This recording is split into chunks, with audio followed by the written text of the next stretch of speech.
Hello and welcome back to the top 85 games for the BBC Micro Video Countdown. As you all know from that beautiful bit of theme music there, in at number 37, it is of course Hypersports. Now this was a game that was released in 1984.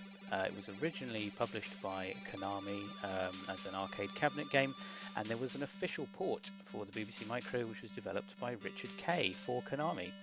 Now, Hypersports itself is a sequel to the infamous keyboard destroyer Track and Field, but unlike Track and Field, which didn't have a BBC Micro edition, Hypersports did.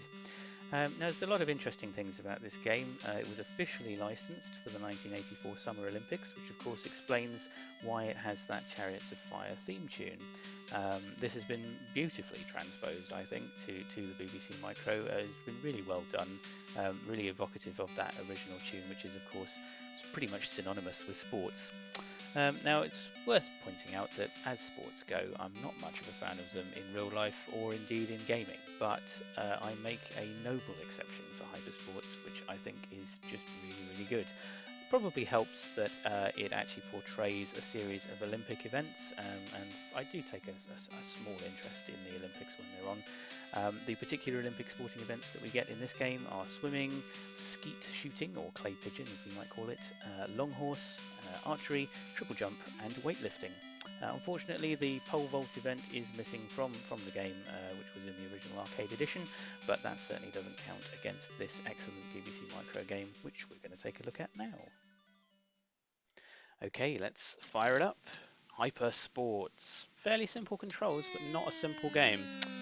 Now, we've heard plenty of that wonderful theme tune already, so I think we're just going to dive in now at this point. But we'll note, of course, Richard Kay there, the excellent developer behind this excellent game. All right, so the swimming event, hammering the Z and question mark keys for all they're worth, and then occasional space bars, of course, to breathe. Which, oh, there we go again. It's quite hard work actually hitting the space bar and also controlling the Z and question marks if you're anything like me and your coordination isn't amazing. As I was saying in the introduction, not a huge fan of sports in real life. This is about as close as it really gets for me. Here we go, and breathing again. And well, are we gonna? Yeah, okay, we came in third. That's not too bad.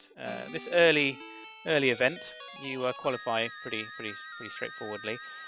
By the way, that bit of sound effect there, the jingle, brilliant. I mean, that's really reminiscent of something you'd find on the Nintendo back in 1984. Really excellent sound effects there. All right, now we're on to the skeet shooting. So here it's really just a case of whacking the clay pigeons. It's quite straightforward. You've got the ability to shoot both left and right here. So again, Z and question mark here only keys you need here. What a wonderful little display, though. I love the little mountain backdrop there as well. Rather well animated shooter. Like, he does a little head side from side to side as he's watching those clay pigeons come out. Quite like that. Qualification isn't too bad on this one either. You can see I've already qualified for the first try, which is pretty good. Although it's always nice to see if you can reach one of the world records. Oh, look at that. Got exactly the same score as my first try there. That's not too bad. Okay, just keep whacking these clay pigeons. Now there is a knack to this. If you want to get a really good score, you need to be able to hit them both left and right, because you can see they fly in from both sides of the screen, which is quite natty. Oh, there we go. Oh, well, that's not such a good score as the last one, but it still qualifies. I just hit the qualification mark there. So that'll see us through to the next exciting event, which is, of course, long horse.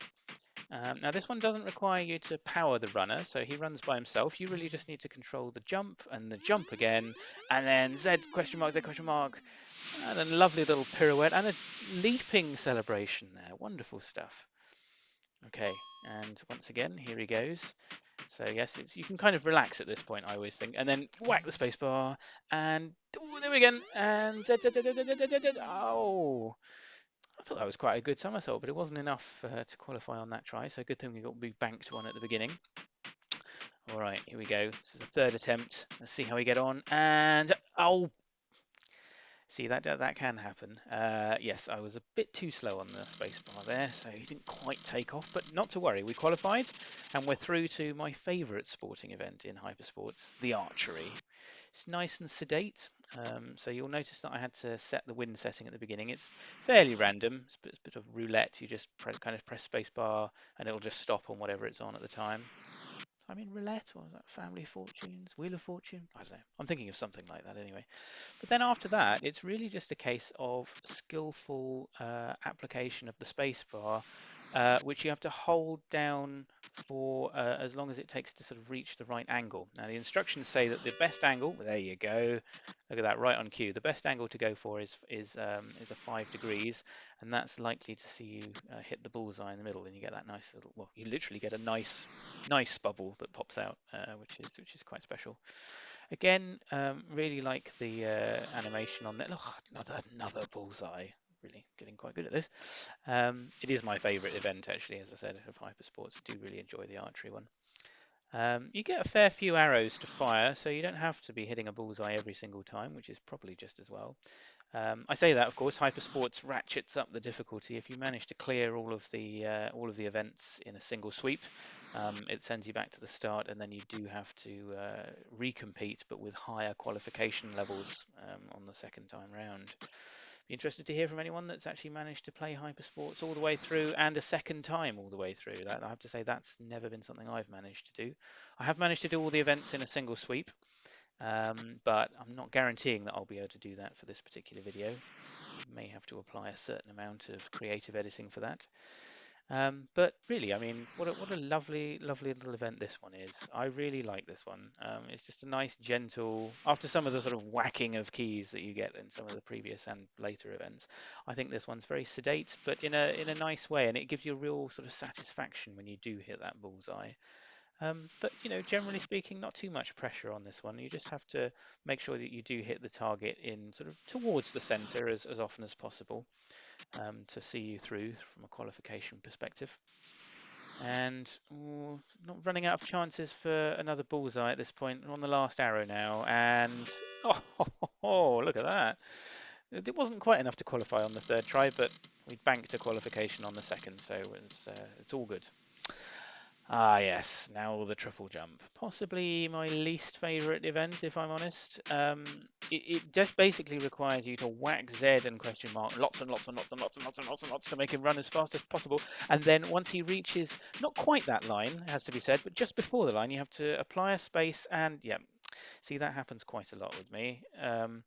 If you don't judge the hitting of the spacebar just right, he just stops, and that's the end. It doesn't even record it as an attempt, although it uses up one of your attempts. But anyway, we're going to try again, and space, hold, and then again hold, and hold. Oh, well, he just made it to the sand pit. Not quite enough to qualify, sadly. As you can see, it's a 12-meter qualification there. We'll just take a few moments to admire the background. I really like the backdrop there. I like how the flags remain stationary and the crowd sort of moves to give you that real sense that he is moving along. Really clever animation there. I do like that. Okay, here we go. 59, 35, 45 is the number to hit. Oh, so close. 11:25. Well, that really is a shame. All right, well, I'm not going to leave it there. I think we do need to see what happens if we manage to clear it. So I'm going to apply a bit of creative editing and see you in a few moments. All right, so we've reloaded, back on the triple jump. Yes, there's a little bit of a save and reload state here. So we're going to try this again and see if we can qualify. As I say, it's not my favorite event, this one. It's that combination of whacking the keys really quickly and, oh, here we go, come on, 45, 47. Oh, that's got to be a good one. Oh, well, he made it to the sand pit, but sadly only 10 meters 80. That's not enough. So anyway, we'll try that again. It's funny how it leaves the number behind. I don't think that was intentional. I suspect that's probably just a bit of clear up that didn't happen in the programming, but I'm not going to hold that against what is an excellent game. Come on, here we go. 37, the 45 is the lucky number. Oh dear. Slightly better than the first try, but still not good enough. All right, come on. Third time's the charm. This is going to be the one. Here we go. Just noticed, by the way, that Japan and France flags haven't got a flagpole. So I think that was a slight omission there, but never mind. Here we go. Come on. Ready? Yeah, that's not a good start. 41 is good. 47 is good, but oh dear, that was the worst of the three. Oh dear. Well, we haven't made it, so might have to try that one once more. All right, so we'll give this one more try on the old triple jump. I really do want us to get through it, so let's just keep going. Come on, come on. This is a good pace. This is a good pace. You really need to have good pace to be able to get higher numbers on the jumps. So here we go and launch. 31. Ooh, not too bad. 41. 39. No, that's not going to see us through. It's better than some of the attempts we had last time, but not quite good enough. Okay, all right. Here we go. Maybe this will be the one. Second try. Come on, it's a good pace again. You don't need to worry about those flag posts that aren't there. Just focus on the triple jump and take off. Good, 43 is good, 47 is good, and 69 is, still not good enough. In fact, exactly the same as the first try. All right, well, this is the third try. Maybe this is the one. Let's keep our fingers crossed. Won't keep our toes crossed. It might affect the triple jump, but okay, come on. Heading up to the jump line, and 47 is good. 43 is very good, and 43 again. Oh, that's excellent. Look at that. Not only did we qualify, we actually got to second place in the world record, and an amazing jingle as well. Again, very reminiscent of the Nintendo style sound effects. Really do like that. Now, I'm not sure that should have happened. I don't think that you're supposed to see both a triumph and an error at the end, but again, I don't hold these things against games like Hypersports when they're this good. Now, the weightlifting is a bit of an odd one.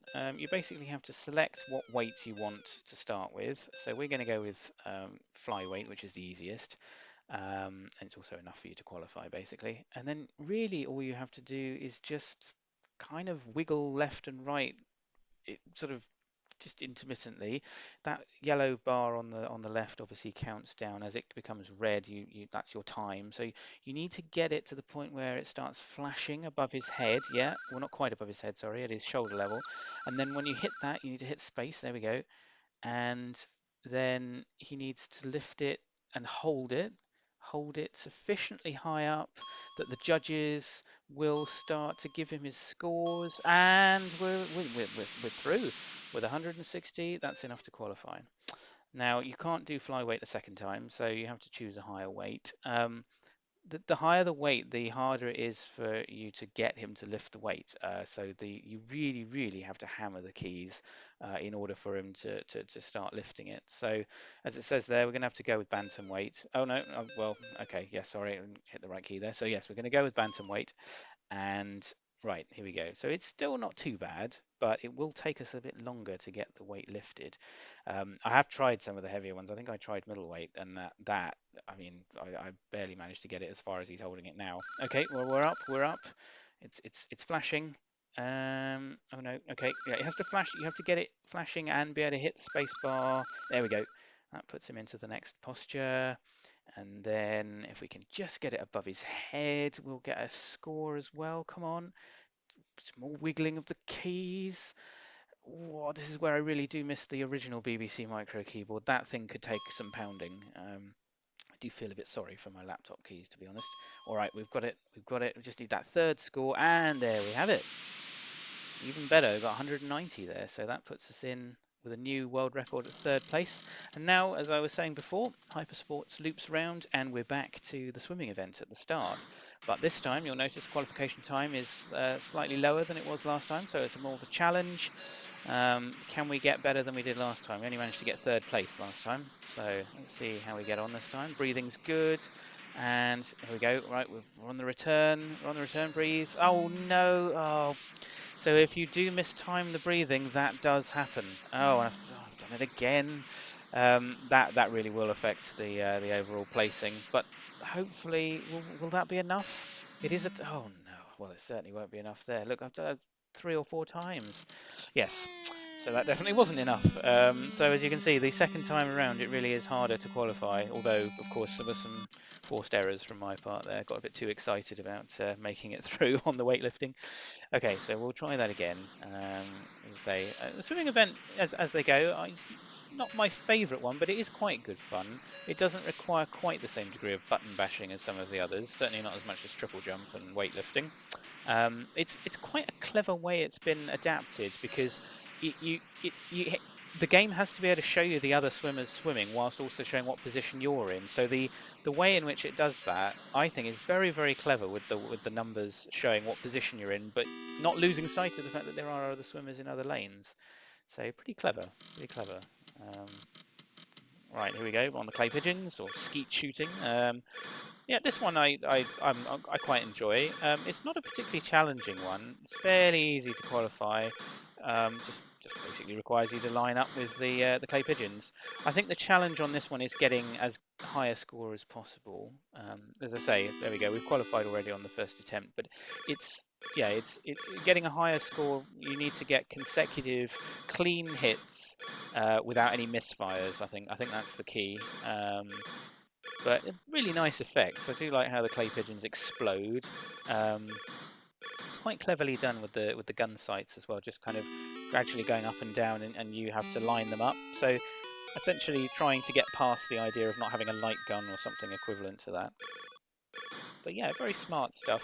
Again, as I mentioned before, I love the little shooter at the bottom, the way he moves from right to left as he fires. Yeah, it's a good one. You know, as a second event, I think it's well placed in terms of skill level.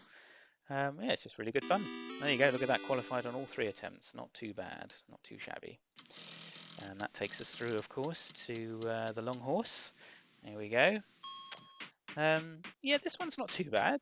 You know, it's a bit of a break, I think, given that you don't really have to do too much. You just have to hit jump at the right time and do a little bit of somersaulting. I love the very sort of sassy little moves that he makes. Even when he doesn't qualify, he gives a nice little sort of pose there at the end, which I think is quite funny. It's almost as if to say, I don't need you. Here we go. And oh, not quite. Yeah, not quite enough to qualify, but that's not going to get in his way. He's still going to give a little dance there. All right, so third try. Maybe this is the one. Hopefully it will be, otherwise we'll be stopping at long horse. All right, here we go. Yeah, not bad at all. There we go. Look at that. Bang on the qualification. 780. Not bad. Could have been better, but it gets us through. And on Hypersports, you know, that's pretty much the main thing. Now we're the nice gentle archery event. So I managed to hit the sort of roulette of wind on 0 wind. So you would think that might make it slightly more straightforward. It just basically dictates when you need to start pressing spacebar in line with that moving target. I have to say, as a way of conveying archery as an event on an 8-bit machine, I think Konami and of course Richard Kay himself did a very good job of trying to simulate it, because obviously in practice, from what I remember of Olympics archery, I don't think the target moves. I'm pretty sure it's meant to be static. Lovely stuff, nice bullseye. I think it's meant to be static, but obviously the game needs to give some kind of element of you know, skill, if you like, to try and get something approximating archery. And yeah, I think it does a nice little job of it. It's sort of like a moving darts event almost, but yeah, I like it. I really like that satisfying sound when he loads the arrow into his bow. There we go. Yeah, it's very good. It's very satisfying. It's just very enjoyable, as I said before when we were on this event earlier. Just a very enjoyable, gentle event, and I think again it's timed very well in the sequence of events, because it kind of gives you a little bit of a break before the frenetic activity of the triple jump and the weightlifting. So on the qualifications front, oh dear, that wasn't quite enough again, was it? Yeah, we need to pin our hopes. Oh, good start. 600 points on the bullseye there. Very good. All right. So getting a bullseye as well is sort of the highlight of this particular sporting event. I do like it. I think it's worth sort of commenting as well that in general, as a game, I mean, one of the reasons I've brought it in this highly is I think partly because of the programming behind it. I think it's just been really, really expertly put together. You know, as an arcade port, it's really good. But the other thing is that it's lots of games in one, which back in the days of Beeb gaming, you know, games weren't cheap, and if you managed to get effectively this many games in one, it was a real bonus. Oh no, we failed to qualify. Oh dear. Well, I think we've certainly given Hypersports a good run through there. And as I was saying, it's a great game. It's many games in one, which is something that I think it should be commended for. It's one of the reasons I really enjoy it. It's as a sporting game and as a sort of recreation of that feel of Olympic events for an 8-bit game. I really don't think you can beat it. I think it's really, really special. But as I say, I think we're going to leave it there because we've given each event a fair run through. Haven't done too badly this time round. Did have quite a bit of practice to try and make sure I could get through all the events, so we saw them all. But anyway, we're going to leave it there. I hope you've enjoyed that, and until the next time, goodbye.